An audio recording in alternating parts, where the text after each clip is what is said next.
Hi, this is John Ondo from Marketing Media and Cupcakes. And before we get into today's episode, I just want to say thank you so much for listening. We're back after being gone for over 4.5 years. And I hope you get a chance to listen to episode 77, where we explain why we were gone for so long and that we're back for at least 3 more episodes. Angel and I are big supporters of entrepreneurship, and we love small businesses and faith-based businesses. And we just want to encourage you through our podcast each week. What's going to determine if we continue with more episodes will be the response. Subscribe to us on your platform. Send us an email at john@ondomedia.com. That would help us know you're listening and you want more episodes. So thank you so much, and let's get into today's episode. He got a new phone. Because this is when you know you're beginning to become your dad. I did not want the newer phones because they don't have a button. But my daughter wanted a new phone. I wanted to get an upgraded phone and pass phones down to my other kids. So I ended up with iPhone 11 Plus Max. Ooh. Max Plus or whatever it is. Pro Max Plus. So many words. All I know is, all I do all the time now is tap it and ask it to see my Face ID. And as you know, if you're wearing a COVID mask, it doesn't recognize it. People at Apple, hear me and hear me well. Stop changing things.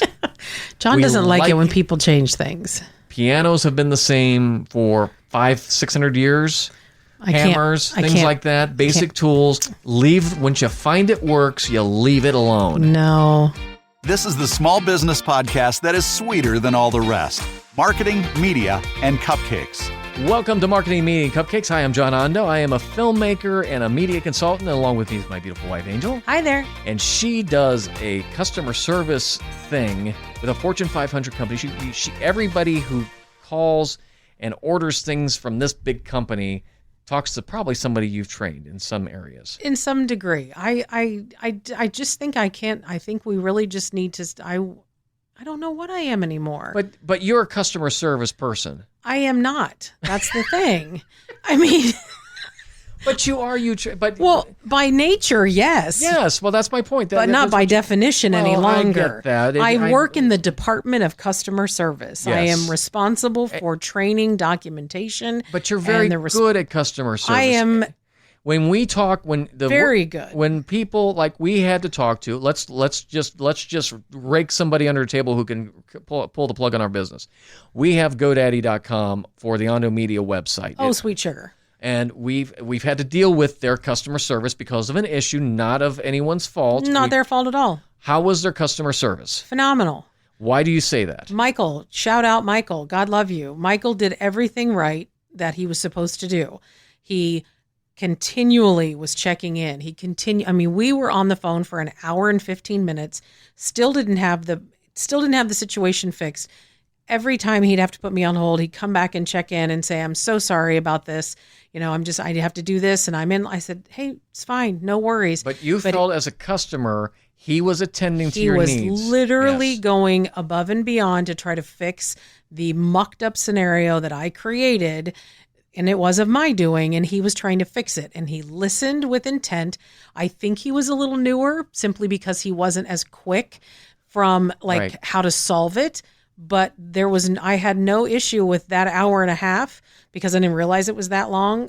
I can be on the phone for 5 minutes with someone if you think and it feels like 1,000 years because they're so bad. And you're hanging on to your desk for dear life because you're waiting for the hold on a moment and click, click, click, and you're gone. And you've got to go through it all over again because they did the little magical hang-up routine. Yeah, yes. So that's an example of customer service, which Angel, I think, is very good at training and observing problems, and we deal with this all the time. We love watching the shows like Bar Rescue and Hotel Impossible and all these things where you see bad customer service and these guys go in and fix. I think this is what Angel really should be doing sometime in her life as she goes in and works with customer service. But nevertheless, on that point, what we're going to do on today's show is kind of fun because we are a podcast that is designed to help and encourage small businesses, whether that small business that's in your heart right now has not been birthed and growing like a seed like my cucumber plants in my garden. Birthed and growing. Yes. I don't know how I feel Not about good any of those descriptions? words. Okay. I don't know. Because Yes. now I have like Hasn't placenta. popped out and blood. Oh, okay. Lord. Just like you're squirting when I'm talking about Well, my, I don't. Yeah. So my ice cream. You don't. well, here's the thing: if you've got a small business, you have a dream of a small business, you think I should do this. We're a good small business podcast. Yes. For you. So today we're going to do something fun. Yes. We're going to ask these questions. They're top 30 questions that small business owners have asked getting started. And Angel and I are going to shoot these at each other. We don't know what they are, and we're going to kind of respond based on our own experiences, Yes. both with our small businesses and large business experience. And hopefully it'll be encouraging and kind of fun. We're going to put a 2-minute timer on Gene, and we're going to hear how the responses go. So we'll keep it moving. And if you have questions, you can certainly email us. John@ondomedia.com is my email. And one other thing I just want to mention before we get into the game here. Yes. Thank you for listening. Thank you for subscribing. The COVID crisis has taken quite a toll on podcasters, and even us, we don't have as many listeners as we used to because if people just aren't listening, and we get it and we appreciate it. But if you do listen, would you do us a favor? And this would mean a lot to us. Would you share our podcast and like us and follow us on Facebook as well as on Instagram? We're going to be putting up a website soon and trying to increase some of the things we're doing here at Marketing Media Cupcakes, but we really appreciate you listening to us. And if you would just let us know through an email or subscribing or whatever, that would be great because we're trying to kind of recover from the COVID as Yes. everybody's doing, and we would love to see some more folks find us. So that would be great if you could help us out with that. So let's begin. So do you want me to ask a question of you first, or do you want a question of me? We're 2 minutes response, and I've told Angel if she doesn't like the question, she can choose to go back and answer another question. But since we have not done another question, you're stuck. You can give me the question, and if I don't like it, I'm going to make you answer it. Oh, that's clever. Okay, we can try that. Yes. All right, we can. So don't go back and change your questions. Well, some of these I've got to modify them slightly so they make sense. But I've got one for you if you'd like to. Are you ready? Let's start. Okay, this is the first small business insight question, Dun, dun, and the dun. question is, do I have to get a loan for my small business? Well, in my personal opinion, it depends on what you're doing. So, as I was told back when I was young, when I wanted to start my own cupcake business and have a bakery way back when, I was told by my uncle, you need capital, AKA money. You need money. Everything I've read, everything I've seen, you do have to have some amount of money. Now, do you need a loan? Not necessarily. If you have friends, you have relatives that are willing to loan you something, sure. Invest, thank you, is the right word. Don't take on partnerships, but John's mentioned that before because that can always lead to losing your friends and family. But again, it depends on what you're doing. So do you need equipment? Do you need an actual space? Do you need certain things that you can't afford? So your answer initially is it's conditional. So what's it conditioned on? Why do you need a loan to start a cupcake business, since that's your expertise here? I would say I did not. Okay. Simply because I am not doing a storefront. Right. So anything you're doing out of your home, I would think does not require a loan, because if you're doing something already out of your home, more than likely it's something you already enjoy doing. Most often, it's something that you've taken as a hobby and you've turned it into a business. Hobby turns into a business, absolutely. And you already probably have a good majority of the items that you need. So you have to kind of play it out as to how big, we remodeled our kitchen, but that wasn't because of the business. That was just something I always wanted to do, but it helped. But you had the it business. in mind, because when you remodeled it, you thought of some things we needed to do to make sure it was correct. Could be coated or whatever. Exactly. Yeah. So I don't think people need a loan necessarily. But again, if you're trying to start like my son, a home business, t-shirt business, maybe not. He has to have equipment. He has to have ink. He has to have so many different things. And things that it's just you can't walk out to a store like I can and grab a dozen eggs and flour and sugar. Right. He has to order things online that have to come from different places. And my time is up. Well, there's the little alarm. Okay. Very well done. See, that's how we're going to do this. 2 minute answer. So I know we haven't seen the questions. So Angel, you're up next. Okay. So when you started Ondo Media, did you have to consider any legal things, any legal aspects to your business? Yes. A couple things that I had in mind, and obviously everybody's sort of familiar with LegalZoom.com. I had my first legitimate client was a church. It was people I knew from back home. They needed to do a fundraising video, and they came to me, and which made me think, first of all, I'm getting money, so therefore I can spend money. And so the first thing I was concerned about is making Ondo Media legal, because we all have heard the unfortunate stories of somebody, and actually one of our clients' friends here at Ondo Media is going through this right now. They had a client that is taking them to court because they claim that they didn't deliver on their promise. Well, the simple fact of the matter is they had full documentation, and they're gonna get the case, and it's gonna be fine. But my concern was, being a business that wasn't really a business, you could get sued and lose your home. You could lose your savings. You could have a big problem. So legally, I think you must have an LLC or whatever. Consult someone who knows their stuff, an attorney or someone.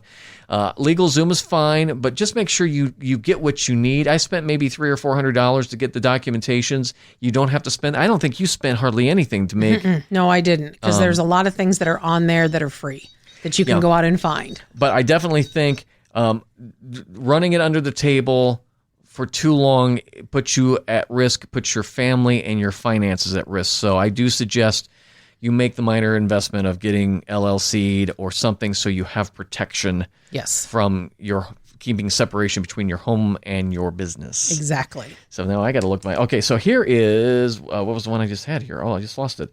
Oh, here it is. Okay. Do I need to know accounting and bookkeeping to start a business? I would highly recommend that you have some level of detail.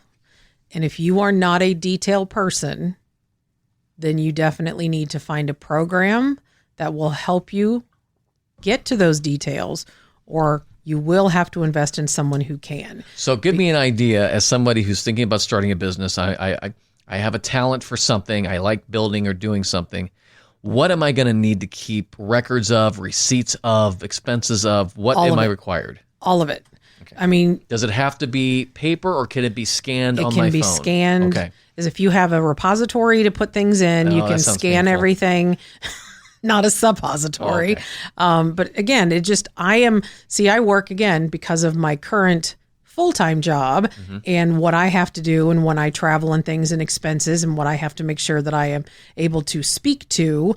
You would want to be able to do the same thing. So again, nobody ever wants to be audited. No one ever wants to find out. So if your business becomes real, you want to be able to prove what you're claiming as an expense, if you're claiming as a sale. So let me skip ahead. So we need to keep these records. Yes.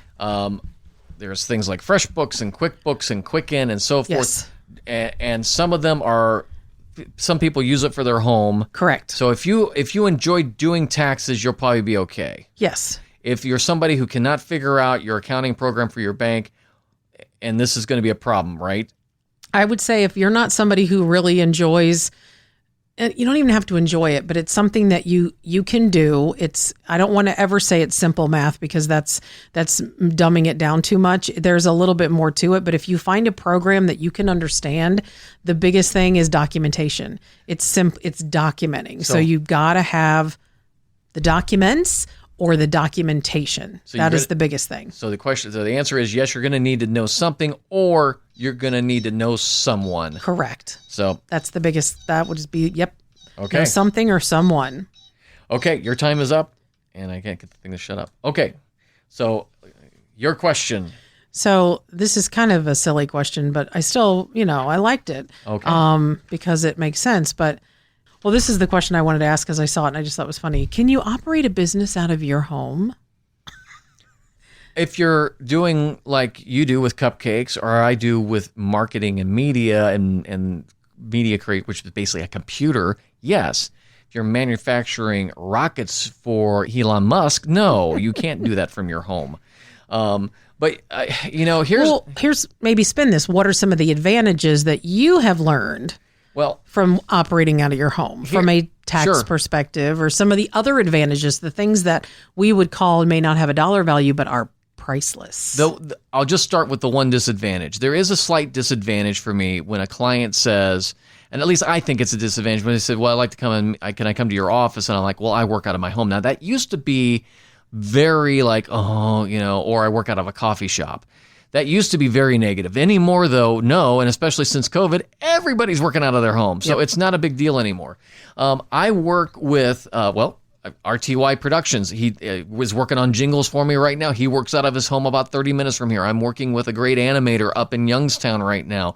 He works out of his home. All three of us work out of our home and are doing, I think, very well with our work. And it is lovely to get up and go downstairs and start working and stop and go out and get a cup of coffee and work out of your home.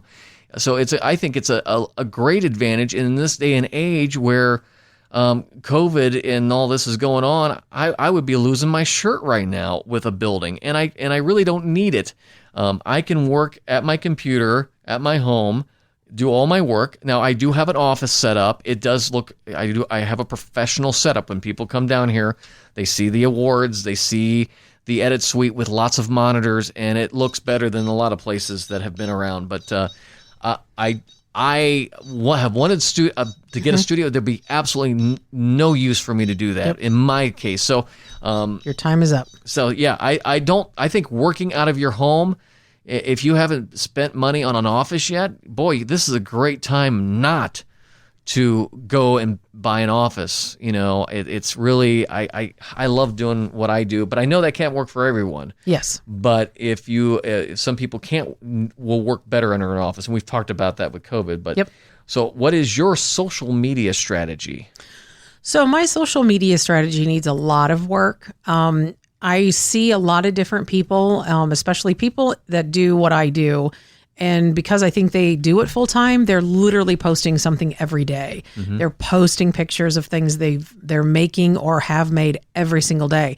I don't do the volume that people do in order to do that. And I'm also think I should be showing my work and not other people's work.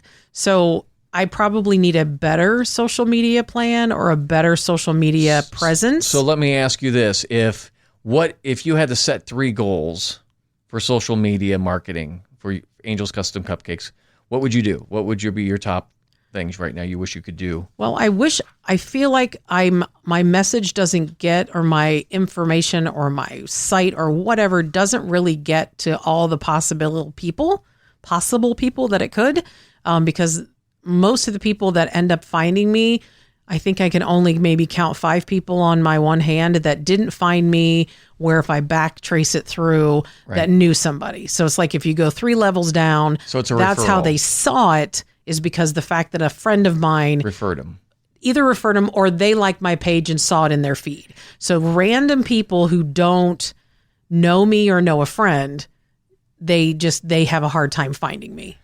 And, the one thing I will say... So I didn't give you 3 things. No, but I think the one thing that I always encourage small businesses with, because they'll come to me and we'll do a video or something, and they're like, and I say, how are you doing your business? Well, it's referral. And they almost say it like it's apologetic. It's like, you know what? If you don't have referrals, you don't have a business. Because it probably tells me you suck and you're not good at what you do. Not necessarily. Well, but the point of the matter is, you typically, let's take your son, my stepson's T-shirt business. He has people coming back for more. Yes. And so that works very well for him. So if he had a product that no one had been coming back for, I'd say you got a problem. So people always come back to your cupcakes. People always come back for my video production.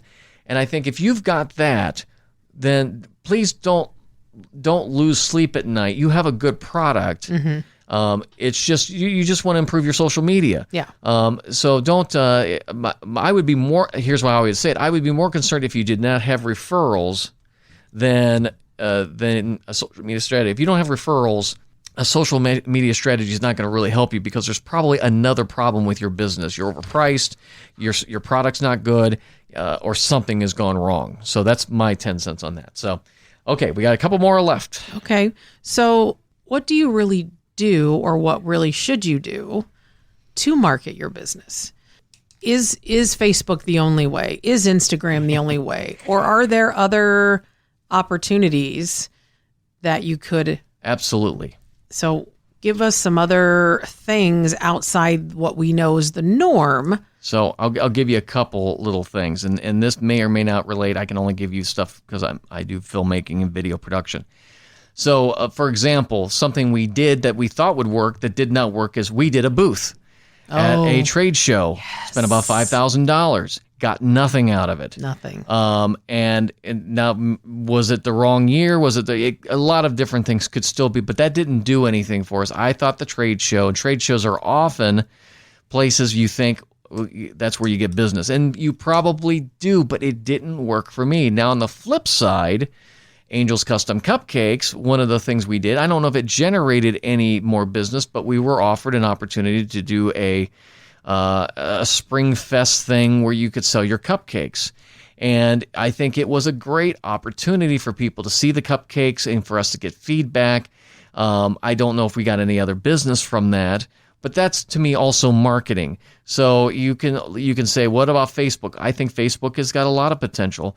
But as I'm learning and I'm working, I've gone from being a guy who would design and work with people's strategies for Facebook and Instagram, and I still do that to a light degree. I have other people now working with me on things because you have Google Analytics and Google Ads and Google this and Google that and LinkedIn and everything else.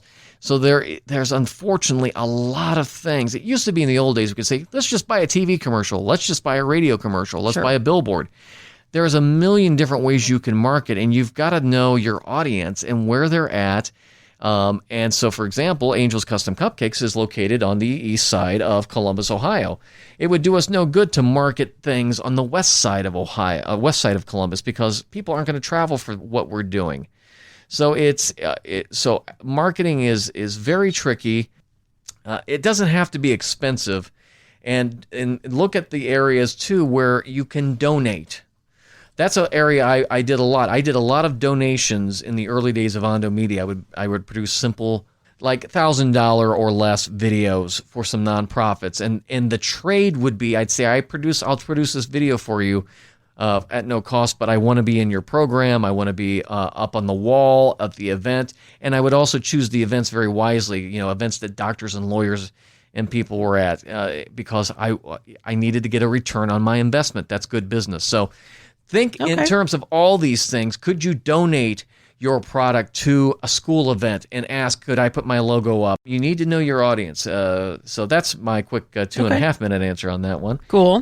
Let me get my phone to open up again with my face. This phone's going to end up against the wall, people. Well, and we won't go into the new leaf blower I bought that you're already. We're not going to talk about the leaf blower. Okay. Now, here's one that neither of us have really worked with, but I'll ask this and see what you think. Should I hire a family member to work for me? Never. Okay, moving on. Well, I mean, what? And I'm going to flip that into an answer too. But tell me why you say that doesn't work. I guess I should say Abby helps you out and other things. Abby has helped me out in the past. Daughter. That is my daughter. And I've only allowed her to help me because she is me, just in a younger version. She is as meticulous and as picky as things come. I've seen it from prior family, outside of but another family, wasn't a family-owned business, but all family worked there, and how that always created more drama, family drama, when an individual wasn't working as they should, or that person was doing something. And it just, without going into a lot of specifics, I've just seen it go sideways quick. And I've seen some things that John experienced in other things with family. Doesn't matter what kind of quote unquote business it is, where family can tend to create bigger problems and hurt your business or your whatever it may be in a negative way. I would warn anyone who has a family business, and in that family business there are also non-family members who are employees. The simple fact of the matter is, unless you're an incredible balance of power that I've never seen before, the regular non-family employees will either get intimidated, upset because decisions get made around the family dinner table, the business. Hey, we're sitting around, we're talking, hey, we should make this blue instead of red. And then you go the next day, and the guy who is not part of the family, or the lady who's not part of the family, hey, we decided last night to make this red. It's like, oh, but I didn't get it. I've worked for you for how long and you listen? So that creates problems. So you Yes. have to be very aware of the fact that if you are mixing family and non-family members in a business, you better be riding that line very closely. And I'm just going to add one other point because you mentioned it earlier, partnerships. Pastor Gary Cassie, Faith Life Now television, I work with him, great guy. I remember at a conference once, which I was doing the media with, somebody asked him, what do you think of partnerships? And I can't remember the exact words, but it was basically, no, don't ever do a partnerships. I hate partnerships, whatever it is. And I thought if Gary says that, that's very strong. And I could not agree more. Partnerships seem great. You got your buddy, you got your friend, and everything sounds fine until one of you are eventually one's going to want to throttle up and one's going to want to throttle back or go a different direction. And you're a partnership, so suddenly now somebody gets offended, and then you're doing all the work, and my partner, and now there's resentment, and to go back to a Terry and Renee Dismore thing, unity is broken, and now your business is busted, and you can't walk away from it because the papers say you both own it. Yep. So you just screwed yourself. So I'm not a fan of partnerships. I've had a couple. I've got people we work with, and I've told them this is not a partnership. I'm going to run this, and that's not. It's just to keep us friends because I'd rather have you as a friend than a mad partner. So, you got one more, or yeah, I have. Okay, I have throw one. one at you if you didn't have one. No, I was going to give you one because what you do is just sometimes baffling to me. In this, well, just how. So here it again. So how is it? Because I struggle with this on what I do. Okay. How is it that you have developed, without giving away too much information, how have you developed your pricing? I was way underpriced at the beginning. I would still argue I am way underpriced now for my production company. Mm-hmm. But I think I'm fair, and for what I do now. Where did you get those prices? Because I have worked in the industry for a while. Exactly. I knew from the places that I worked that did commercial production that there has been, and this has gone on for 20 years, which is quite amazing if you think about it. There's always been a rough number of $1,000 per finished minute. So if you want a 90-second production, it's typically $1,500. Now, somebody listening to this who has their own production company will roll over and say, "Oh my gosh, you're kidding me! That should be $4,000." But it depends on what you're doing and how you're offering it. For me, and for Ondo Media, I am the writer, producer, director. I'm a one-man band, which means I'm not hiring writers, producers, lighting people, and so forth and so on, typically. So I know what I can charge and make it effective and affordable. Now, if somebody comes in, which we've had clients come in and say, many times, we are looking for cranes and shots and things which I don't typically service, but I will rent them and I will hire the people. Well, yeah, now my pricing just went up because on top of my rate, my day rate, I have to add on those rentals. So to be clear, basically, how I start is I have a day rate essentially.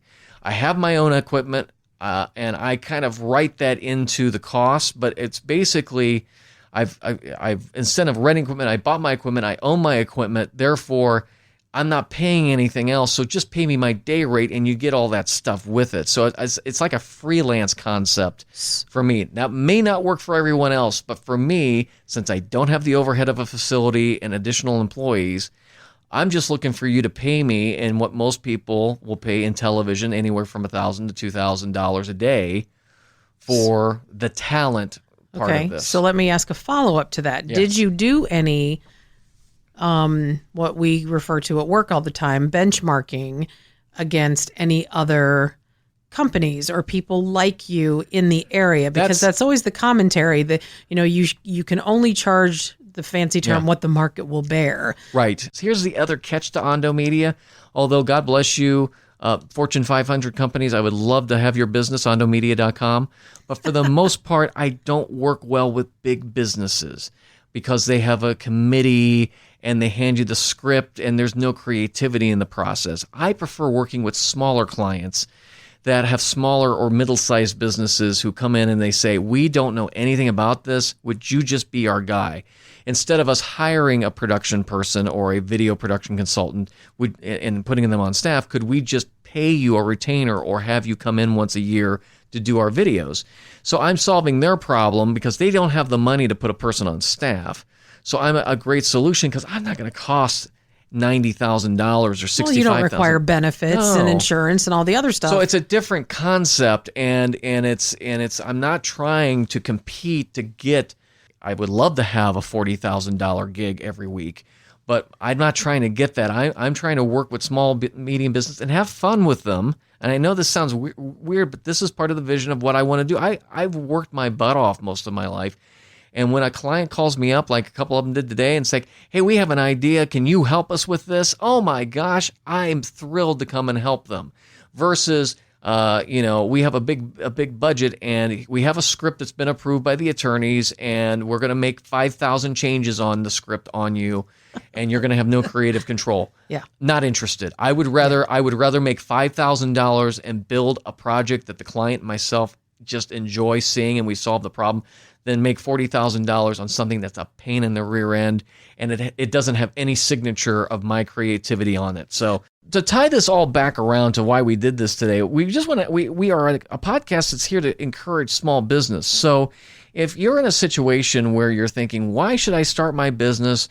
Why did I start my business? And these kind of questions are running through your head. I hope this has reminded you that money isn't everything. It is important. You should be making a profit. But if you're in a case where maybe starting your own business gives you more time with your kids, or gives you more abilities to do other things in life, or slow down, you know what? Then that's a benefit, and that's a payoff, just like cash. That owning a small business is challenging. It is not easy. But boy, it has rewards, and it has many things outside the dollar. But that are priceless. But you have to be a person that has value to you. Yes. If it doesn't, and you're somebody who it likes to do the assembly line, and you can clock out and go home, you know what? There's parts of that I really appreciate and really would love to do that, because it's not what I have as a job.